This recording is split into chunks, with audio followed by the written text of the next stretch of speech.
Good morning, everybody. I sat for 3 weeks. I sat in the congregation, and you know how I like to maybe make fun of you guys for never talking back to me? How many times do you think I actually talked back to whoever was preaching? 0. So I apologize for doing that, but I probably will continue to do that.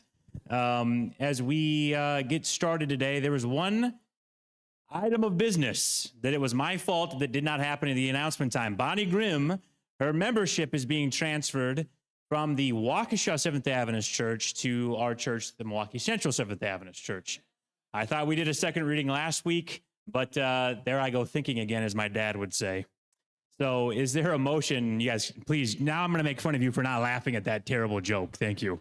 Is there a motion to accept Bonnie Grimm's membership in? There's a second. All in favor, raise any hand you choose. Any opposed? It is carried. Bonnie, we're so thrilled to have you. I mean, you've been a part of our family, so maybe give her a round of applause, and we praise God for that. Thank you so much.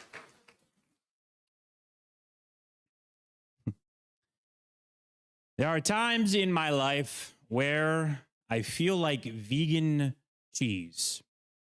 And not the type of vegan cheese, the good kind that you make at home out of cashews. You guys know what I mean? Some of you do, some of you cook it, and that's good. I'm talking about, I'm frustrated by vegan cheese that you buy at the store. The kind that looks like cheese in the package, the kind that you bring home and you open it up, you taste it, and it's disgusting, okay? And then you go to melt it, and it melts in the oddest, weirdest, I don't even know what makes it melt even. But that's not the reason why I sometimes feel like vegan cheese or I'm frustrated by vegan cheese. The frustration comes with the packaging of vegan cheese. It melts like cheese. It tastes like cheese is what the package always says. But when we get it home, it isn't what it says it is. Someone says it's better. You're ruining my metaphor already. However, that is why, okay, now you're talking back too much. That's what's happening. That is why I can feel like vegan cheese at times, because in my Christian walk, sometimes I say I am something, when in all actuality, you break open the package and you analyze what's happening. And I want to say that in every situation, in every relationship I have, every environment that I have, I 100% follow the will of God every time and never waver. That I never have anything that I routinely struggle in an environment or with people, but it's not true. And sometimes I can feel like I'm vegan cheese. Can you feel that way sometimes too? We are starting a little sermon series out of the book of Daniel.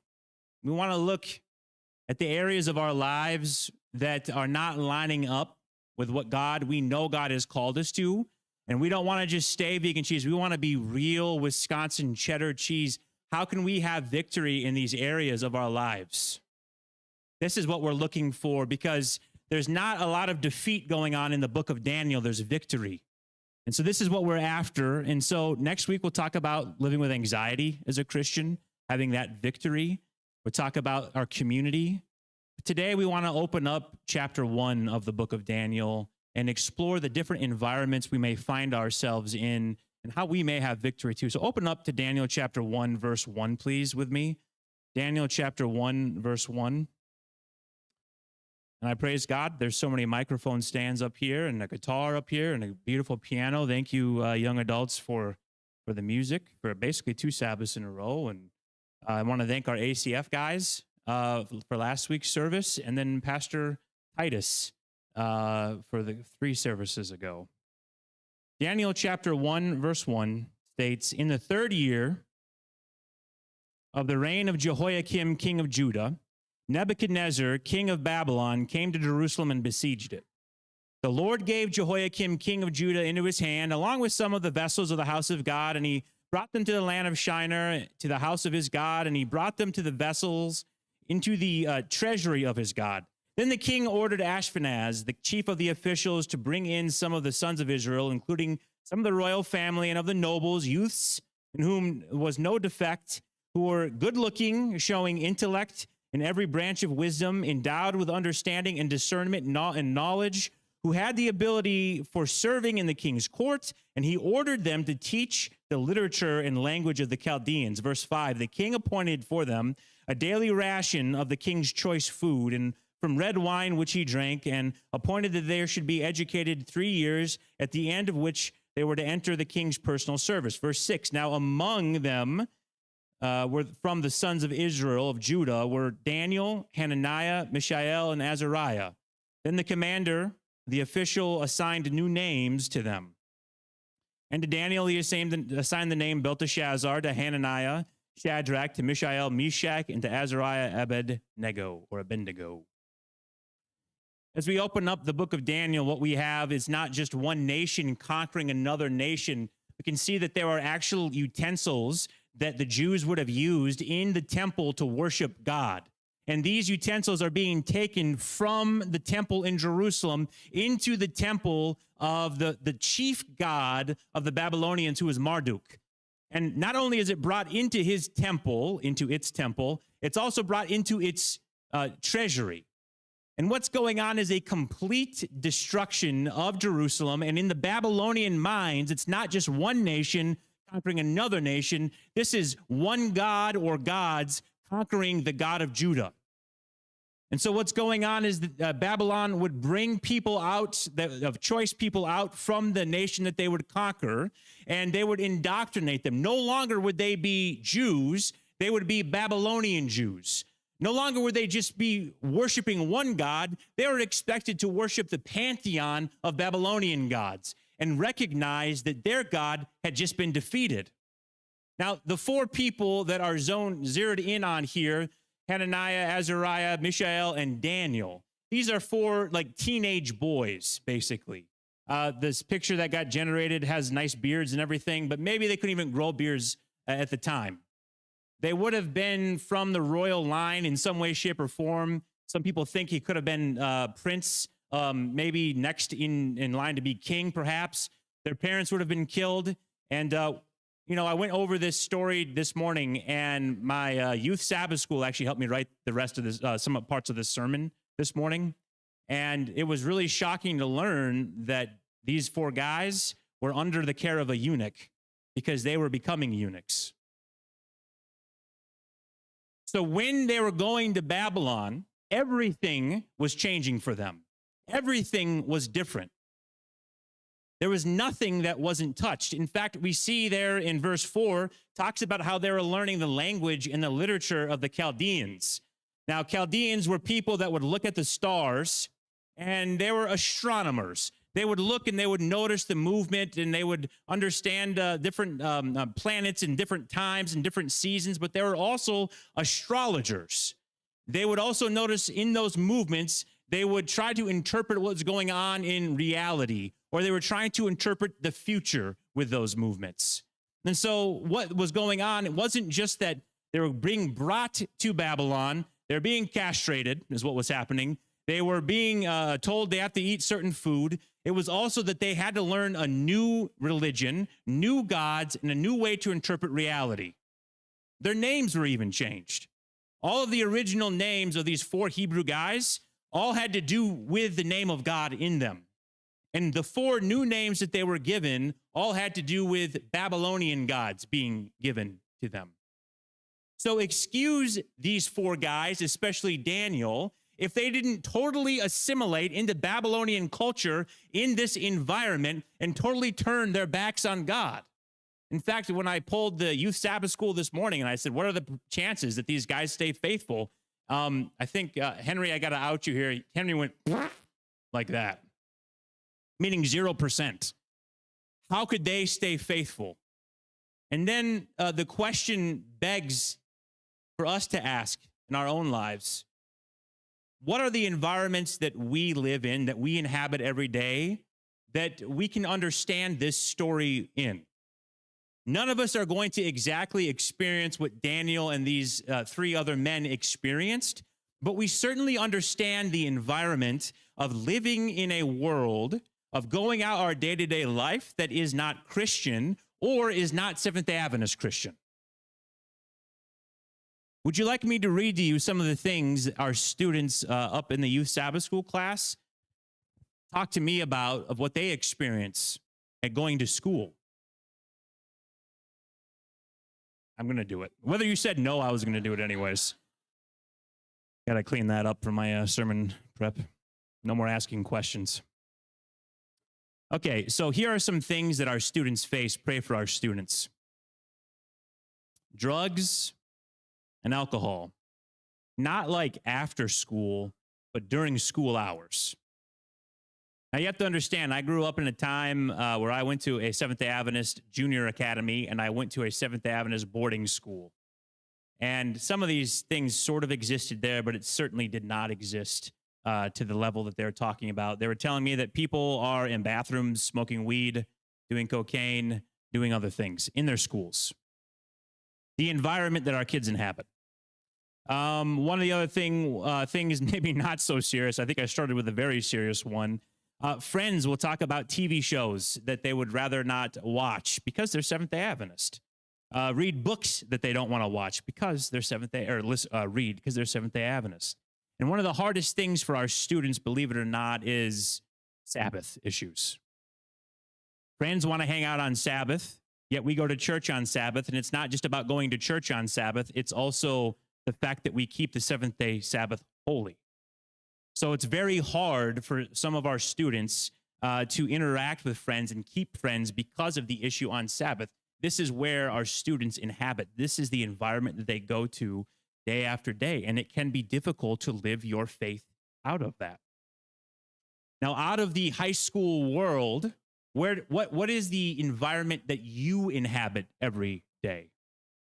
Because maybe you are a college student, but the environment that you are in college is one where maybe your professors certainly do not believe in God or not believe in the God that you believe in, and they teach and tell you things that are not from the Bible, whether that is moral issues or whether that is whatever, lifestyle issues, whatever it is. And so you inhabit that daily environment. What is if you're not in college, what is your work environment like? I'm a pastor. My job is to love you guys for Jesus Christ, first and foremost. I get to pray for you guys each week. I get to visit with you guys each week. I get to go to the Word of God for you guys each week, so on and so forth. I don't take that for granted because I have not always been a pastor. I recognize that when you are in an environment that is not uplifting Christ, but you're trying to, make a product or you're trying to push something forward, it can be a difficult environment. Like if you want to get ahead, maybe you've got to be a little cutthroat at times. Or if you have to follow certain rules, maybe sometimes you've got to work on Sabbath. What is the environment that you inhabit each week? Is it something that you can be tested in, and does some vegan cheese inside of you spill out that you struggle with your faith? Maybe it's not an environment. Maybe it's friendships or relationships. Relationships where we choose to make friends because maybe we're a little lonely, but we recognize that those friends are not pushing us to God. See, we can all struggle in different ways, not just high school students, not just college students, but everybody can struggle in an environment that's not conducive to our faith. Where are those areas right now where maybe the greatest temptation is to assimilate into that culture that you're in and be a little unfaithful to God in some area? Where's that vegan cheese spilling out in life? How did Daniel stay strong? What was the secret sauce for Daniel in Babylon? He's in the situation none of us do. Let's read here in verse 8. But Daniel made up his mind that he would not defile himself with the king's choice food or with the wine which he drank. So he sought permission from the commander of the officials that he might not defile himself. First of all, we read in verse 8 that Daniel, my version of the Bible, the NASB, says that he made up his mind. Now, I was really proud, actually, of our youth Sabbath school class because we had a different version of the Bible, and I can't remember the word exactly that was used. And I was like, hey, what does this word mean for you? And they were like, well, we believe that he set in his conscience and his thoughts that he was not going to defile himself. And if you look in Hebrew, this phrase is that he set in his heart. And in the Old Testament, your heart is not your emotional base. It's actually the base of your conscience. It's where you interact with God. And people can have, for instance, stony hearts, where they don't want to listen to what God's convictions are. But then we can pray and we can have softened hearts towards God, where we hear God's conviction and we follow God's conviction and we surrender our lives to him. This is what's being talked about here with Daniel. He is not just going on automatic. He's not just in this environment saying, well, whatever's got to happen, got to happen. I just want to experience what life has to offer me. No, he is going into this experience thoughtfully praying about this. God, what should I do? What shouldn't I do? God, where is the line? Now, clearly being educated in the Babylonian culture, in the Chaldeans, that was okay, apparently. That was not something that was going to destroy him. Apparently, he had no choice to becoming a eunuch. That's where I would draw the line, and I would say I'm out of here. But he probably didn't have the choice for that either.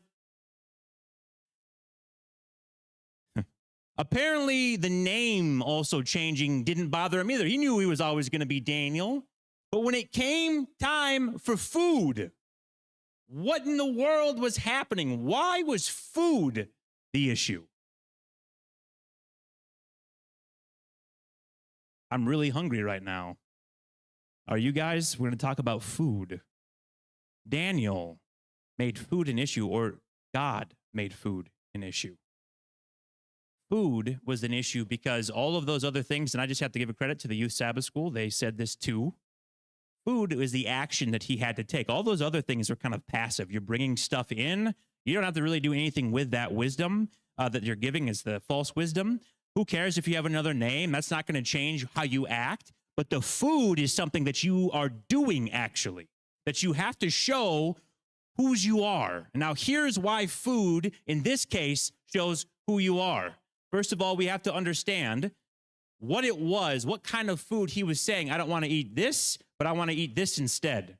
In verse 12, he goes to the guy and he says, please test your servants for 10 days and let us be given some vegetables to eat and water to drink. King James Version, pulse. That sounds disgusting, but vegetables sounds better. And in fact, what this word is, it comes from the word that means seed, and it means anything that's grown from a seed. So basically, Daniel is like, I want to be vegan. That's how bad it got in Babylon for him, okay? No, I'm just kidding. We got some vegans up here. I'm not trying to make fun or point you out. But it wasn't so much the veganism. So what was being offered on the king's table to Daniel and his friends would have certainly been pork. And Daniel wouldn't be eating pork. What would have been offered to his friends also, the type of meat, would have been horse meat. And Daniel, he's not going to eat horse meat. But why is Daniel now making a big deal about wanting to be totally vegan? I mean, Daniel did eat meat, you realize, before this. It's not like he was vegan in Jerusalem. There would have, yes, I'm going to preach to you guys. He wasn't vegan in Jerusalem. I'm just kidding. Okay, sorry. But what was happening is, like, during festivals, during Passover, you would have eaten the lamb. There were actually offerings that you would give, not even during a festival time, that you would eat part of the sacrifice with God. It was a meal offering. You would eat some of that meat. So he wasn't a vegan then. But why is being vegan now in the book of Daniel taking a stand that you're going to follow God? It all comes from what God originally gave humanity to eat. So the word in verse 12 that comes from the word seed in Hebrew, the first time we see that word is in Genesis 1:29. God said, behold, I have given you every plant yielding seed that is on the surface of all the earth, and every tree that has fruit yielding seed, it shall be food for you. Now, what this means is, originally, obviously, God wanted us all to be vegans. There wasn't going to be death, so there wouldn't be any meat. And why this is mattering right now is because Daniel's God has been conquered in the Babylonian eyes. But now God is wanting to make it an issue for Daniel to eat the food that the so-called conquered God had originally given him.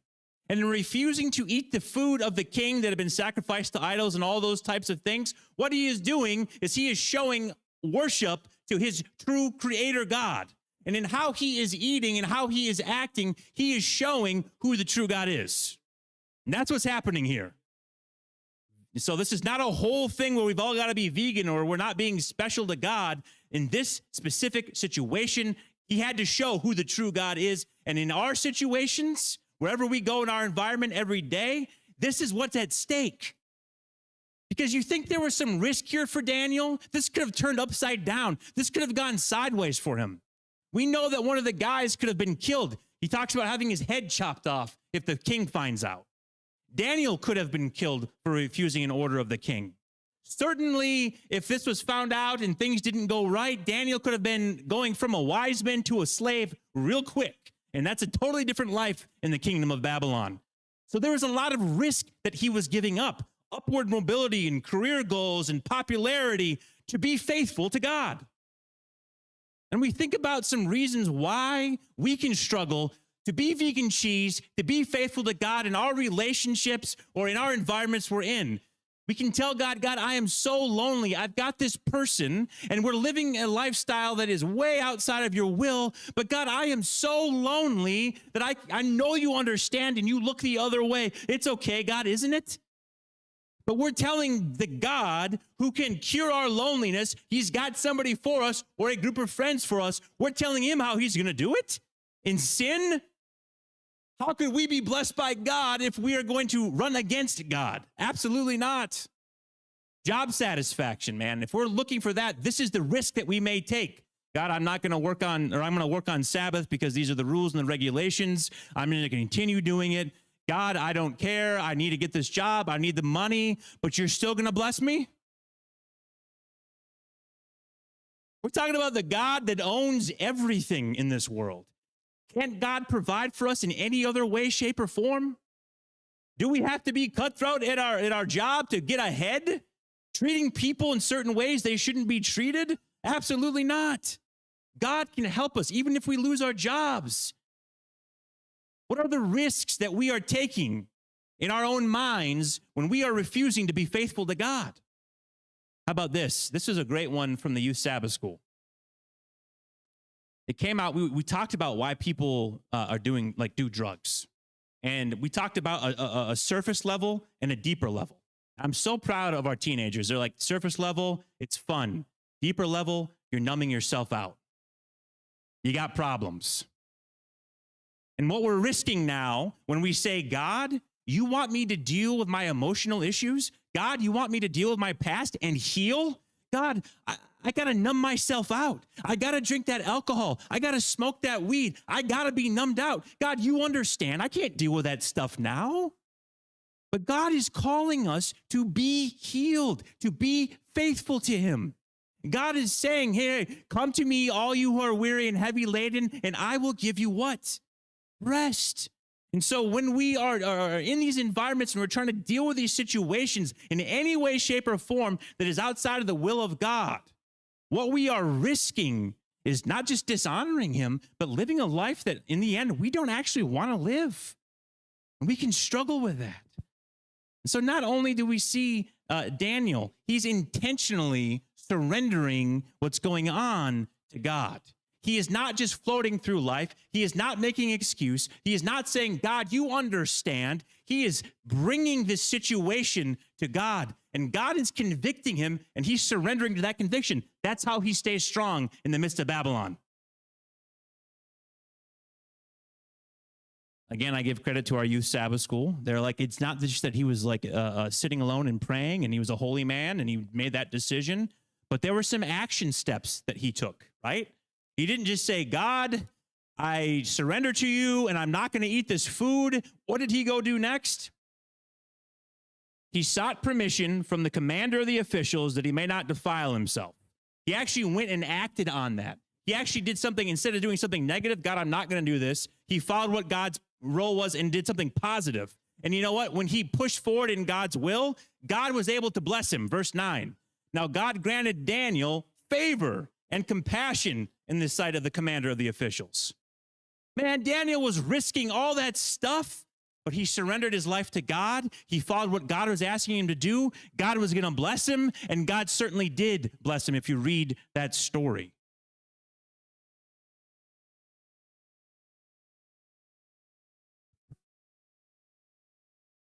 You guys tracking it all with Daniel here? Is this too much in the ether? Is this just not, you get what Daniel's going through? We get. I can remember when I was in college, I was first coming to God. First reading my Bible, first praying on my own as an adult. And I worked at a behavioral health hospital in Chattanooga, which is near Southern Adventist University. And it's really interesting at Southern, in that area, if you work at a restaurant or you work at a hospital like I worked, or you just work anywhere, what you run into are people that grew up as Seventh-day Adventists that are no longer in the church.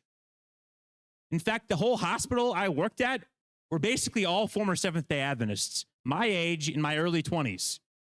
They had grown up in Adventist families. They had gone down to Southern, and the environment down at Southern Adventist University, and I'm not disparaging Southern because it happens at Andrews, Pastor Seal, where you went.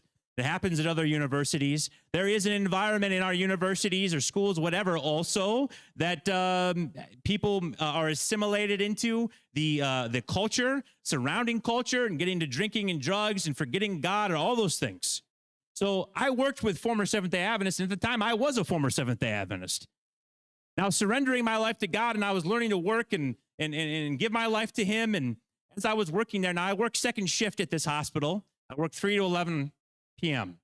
And one of my shifts was always on Friday. Friday, 3 to 11, that's where I would be. And after work, as a 23-year-old guy that wasn't a Christian, surrounded by people going to a bar, I just went home and I went to bed. No. I assimilated into the culture, and it is not anybody's fault because it was my choice. I'm not a victim of any of that, but it was my choice. So I started going out with my friends at work, and we'd go out to a bar. Can you imagine a bunch of ex-Adventists on a Sabbath going to a bar acting like fools together? That happens all the time, though, unfortunately. And so going to the bar and then going back and doing crazy things and getting home at like 6 in the morning, whatever. That was the routine, okay? And when I started coming to Christ, because I had made all these bad choices, my life was ending up in a bad situation. You guys have heard my testimony before. I'm not going to give the whole thing. I started to have this conviction that maybe I should stop going to the bar after work on Friday. Seems pretty reasonable, right? That God to convict me of that. And I didn't necessarily want to hear that because I really love these guys. But believe me, I would go to work. I would even bring my Bible. I would read my Bible when there was some downtime. I would talk to my friends about being a Christian and following God. Yet I would still go out with them and drink. And then one day, finally, I was like, okay, I really am praying about this. God has really convicted me about this. I want to stop going out on Friday nights. I want to stop drinking. And I said, okay, God, I'm going to do this. But in the back of my mind, I thought, well, maybe I'll do this next week or something. So I went to work, and it was like Friday. It was Friday. And there was a woman that I worked with that I was close with, and she was an ex-Adventist and stuff. And so I was like, listen, I'm going to stop going. I'm going to stop going to the bar on Friday night. I promise I'm going to follow God, and I'm going to stop going to the bar, okay? She said, okay. Well, after work that night, my friends came to me, and of course, I wasn't solid in any conviction. And where did I go? I went to the bar. Now, the problem was I had to work a double the next day, which is 16 hours in a hospital, behavioral health hospital. And the person that I worked with was the woman that I told I wasn't going to go out to the bar the night before. And so I showed up to work, and she's like, I thought you said you weren't going to go out. Like, what are you doing? I thought you were going to be a solid Christian. And I thought that this thing was going to be real for you. And like God convicted me so hard that my witness now for Him has just been destroyed. That He in her eyes has been made less real. When we are doing these things, when we're in these environments and we're acting in ways that God does not honor God, and we're making these types of situations, and we're making these, types of choices, we're dishonoring God in the lives of people. So what happens? What happens? Okay, I finally get this conviction, and I actually do something about it. And what do? Eventually, I have to actually move away from Chattanooga altogether. Because all of my friends drank, all of my friends smoked weed, all of them were trying to numb all their pain. Nobody was healthy, and I was like, okay, let me get out of here. So I moved to Michigan. I'm like, new start. And I got one of my old buddies from high school. I'm going to move in with him. And I hadn't seen him in a while, and I knew that he was straight-laced, didn't do any drugs. and moved in with him. And his room was right across from my room. And you know, the first thing I smelled when I walked in my house and I met him was weed. He had become a pothead. So I'm trying to escape this, and I'm trying to live for Christ, but this opportunity keeps coming up again and again, right where I live. I couldn't escape it.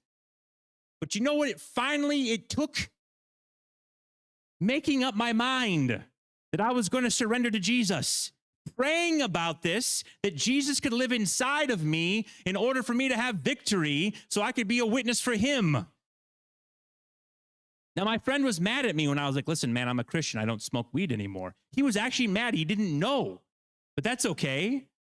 And I was able to have that victory through Jesus Christ finally after like 2-3 years of struggling with that stuff. Now, here's the point, though. Maybe there's somebody here that said, you know what, I've already messed up.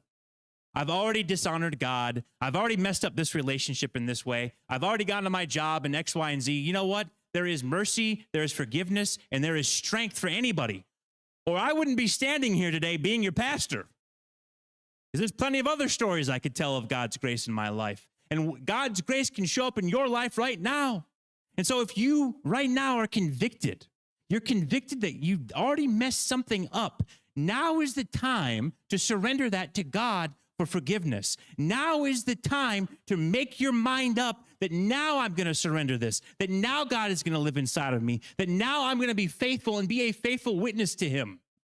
Now is the time, because now can be the rebirth moment in your life, that beginning where it's resolved in your heart, where it's set in your mind.